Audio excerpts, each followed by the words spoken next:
வணக்கம் நேயர்களே. நேயர்கள் அனைவரும் நீடோழி வாழ்க நிம்மதியுடன். இன்றைக்கி வியாழக்கிழமை, குருவுக்கு உகந்த நாள். இப்போ பகவான் ரமணர் புட்டபர்த்தி சாய்பாபாவை பற்றி சொன்ன சில விஷயங்கள், சுவாரஸ்யமான விஷயங்களை பற்றி பார்க்கலாமா? அதாவது பகவான் ரமணர் அவரோட ஸ்தூல சரீரம் ரொம்ப நோய்வாய்ப்பட்டிருக்கிறப்ப பக்தர்கள்லாம் ரொம்ப கவலைப்பட்டு வேண்டிகிட்டு இருந்தாங்க. அப்போ அவர் சொன்னாராம், ஆந்திர மாநிலத்தில் போய் பகவான் அவதரிச்சிருக்காரு, அங்கே போய் நீங்கள் வேண்டிக்கிங்க அப்படின்னாராம்.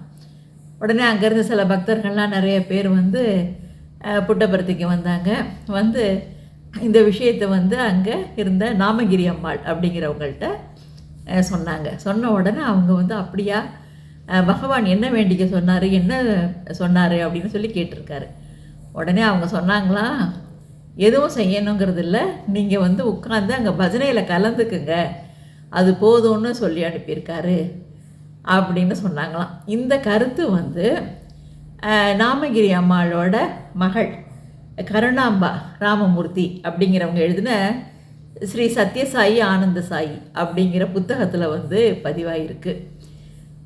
என்ன, அதுக்கப்புறம் பகவான் தன்னோட ஸ்தூல சரீரத்தை நீத்த நேரம், அதான் மகா சமாதி அடைஞ்ச நேரம் 1950 ஏப்ரல் 14 அன்னைக்கு அந்த தருணத்தில் பஜன் நடந்துக்கிட்டு இருந்த நேரத்தில் பகவான் சொன்னாராம், ஸ்ரீ ரமணர் இப்போ என்னுடன் கலந்துட்டாரு அப்படின்னு.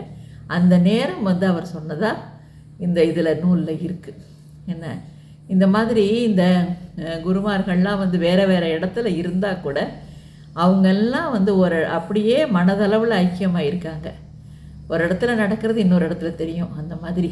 என்ன, அதனால் நம்ம மாதா பிதா குரு தெய்வம், அந்த மாதிரி குரு, உங்களுக்கான குருவை நீங்கள் நல்லா வேண்டிக்கிங்க, அவருங்க கூடயே இருந்து உங்களுக்கு நல்லது பண்ணுவார். வாழ்த்துக்கள்.